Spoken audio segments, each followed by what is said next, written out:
Bonsoir, je suis de retour grâce à Dieu, afin qu'ensemble nous puissions continuer dans la connaissance de la parole. Nous étudierons Exode 7, verset 6 jusqu'au verset 15. Mais juste avant, tournons nos regards, notre attention vers Dieu. Seigneur, c'est toi qui m'inspires. Mais avant de lire la sainte parole, tes enfants et moi sommes là, car nous croyons que c'est le Saint-Esprit qui conduit dans toute la vérité. Merci Seigneur de nous guider, de nous diriger, de nous fortifier et de nous conduire dans toute la vérité. Nous te réclamons cette grâce au nom de Jésus et pour ta gloire éternelle. Amen. Alors, tu as ta Bible, tu as ton bloc-notes ou ton cahier, de quoi noter? Bien. Nous rappelons que ce n'est pas juste écouter un audio. Tu es en cours. Et comme tu es en cours, je t'invite à avoir, tu peux prendre quoi? Un répertoire, pas un cahier de texte, qui a donc les premières lettres de l'alphabet. Aujourd'hui, nous allons voir quimboiseur, sorcier, etc. Donc, tu prends ton cahier et tu vas marquer la référence. Comme ça, lorsque on te parle de quimboiseur, tu peux prendre ton cahier, tu ouvres la page et tu peux dire, bon, c'est telle chose, telle chose. Il ne faut pas te contenter de m'écouter. Il faut lire la Bible, prendre des notes. C'est ainsi que tu connaîtras des choses. D'accord? Nous lisons donc dans Exode 7, versets 6 à 15. Moïse et Aaron firent ce que l'Éternel leur avait ordonné. Ils firent ainsi. Moïse était âgé de 80 ans et Aaron de 83 ans lorsqu'ils parlèrent à Pharaon. L'Éternel dit à Moïse et à Aaron, si Pharaon vous parle et vous dit, faites un miracle, tu diras à Aaron, prends ta verge et jette-la devant Pharaon. Elle deviendra un serpent. Moïse et Aaron allèrent auprès de Pharaon et ils firent ce que l'Éternel avait ordonné. Aaron jeta sa verge devant Pharaon et devant ses serviteurs, et elle devint un serpent. Mais Pharaon appela des sages et des enchanteurs et les magiciens d'Égypte. Eux aussi en firent autant par leur enchantement. Ils jetèrent tous leurs verges et elles devinrent des serpents. Et la verge d'Aaron engloutit leurs verges. Le cœur de Pharaon s'endurcit et il n'écouta point Moïse et Aaron selon ce que l'Éternel avait dit. L'Éternel dit à Moïse, Pharaon a le cœur endurci. Il refuse de laisser aller le peuple. Va vers Pharaon dès le matin. Il sortira pour aller près de l'eau et tu te présenteras devant lui au bord du fleuve. Tu prendras à la main la verge qui a été changée en serpent. Arrêtons-nous ici. Dieu donne de nouvelles indications à Moïse. Conformément à l'ordre de l'Éternel, il se présente devant Pharaon.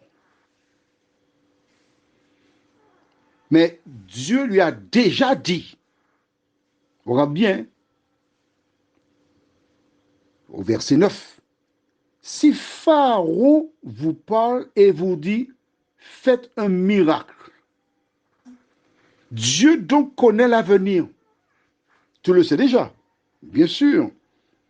Puisqu'il a annoncé à Moïse, je sais qu'il ne laissera pas partir le peuple. Je sais ça. Et Dieu lui dit déjà que Pharaon vous demandera de faire un miracle. Conformément à ce que Dieu avait dit à Moïse, Pharaon dit, faites un miracle. Parce que nous autres, nous aimons voir des choses. Faites quelque chose pour m'épater. Quelque chose qui sort de l'ordinaire. Je voudrais bien connaître l'Éternel, mais quelle est sa puissance? Qu'est-ce qu'il peut faire? Je veux voir un miracle. Moïse et Aaron ne sont pas surpris d'entendre cette requête de Pharaon, puisque Dieu leur avait déjà dit. C'est pourquoi quand tu vois des choses prendre place, la méchanceté, la violence, la haine, etc., tu sais déjà, puisque la Bible t'a déjà annoncé que dans les derniers jours, il y aura des temps difficiles. Ce n'est pas une surprise. Et comme tu as vu, Aaron a jeté la verge, qui est devenu un serpent. Tu sais, le même serpent que Moïse avait vu dans le désert. Sauf que là, Moïse ne prend pas la fuite. Il est debout. Est-ce que tu as vu comment il a progressé? Aaron est debout. Ils ne prennent pas la fuite. Ils font le miracle. Et quand Pharaon voit cela, il tape les mains. Enchanteur, sage, québoiseur, venez. Ils ont fait un serpent. Et voici les sages, les québoiseurs. En Haïti, on appelle ça les gars des affaires.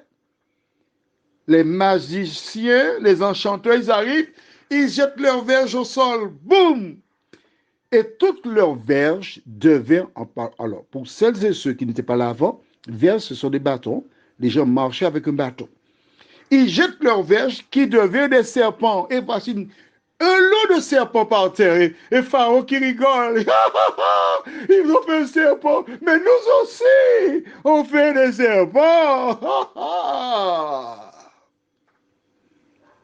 À la différence que les serpents deviennent des enchanteurs, des magiciens, ils sont là nombreux contre un seul serpent. Important. Ce seul serpent représente le peuple de Dieu. Et les serpents de ces magiciens, enchanteurs, devins, sages, qui étaient plus nombreux, représentent la majorité. Le peuple de Dieu se compose de petits restes. Le peuple de l'ennemi, comme nous avons eu l'occasion de le voir déjà, c'est la majorité. Et voici le serpent ou la verge d'Aaron qui avance contre tous ces autres serpents. Et il commence à avaler un premier, un deuxième, un troisième, un quatrième, un cinquième, un sixième. Tous, ils sont là à te regarder, ils ne peuvent pas toucher au serpent ou à la verge d'Aaron. Attention. Les enchanteurs, les devins et magiciens qui voient cela, ils doivent certainement se poser une question. Mais que dit Pharaon? Verset 13. Le Pharaon s'endurcit et il n'écouta point. Oh, ça faible. À aucun moment, il ne s'est pas posé la question, mais le serpent ou la verge a mangé tous nos serpents. Donc, il est plus fort que nous. Dieu se présentait là à cet homme qui n'a même pas vu ni entendu. Prions. notre Seigneur et notre Dieu. Quel bonheur pour nous de savoir que tu marches avec nous. Quel bonheur pour nous de savoir que tu es plus fort que ceux qui sont contre nous. Quel bonheur pour nous de savoir que tu tiens parole parce que tu avais dit à Moïse, je serai avec toi. Seigneur, de nous aider à croire en ta parole, à nous appuyer sur toi. Au nom de Jésus et pour ta gloire éternelle. Amen. Je te souhaite une bonne nuit. Et n'oublie pas, celui qui est avec toi est plus fort que tous ceux qui sont contre toi.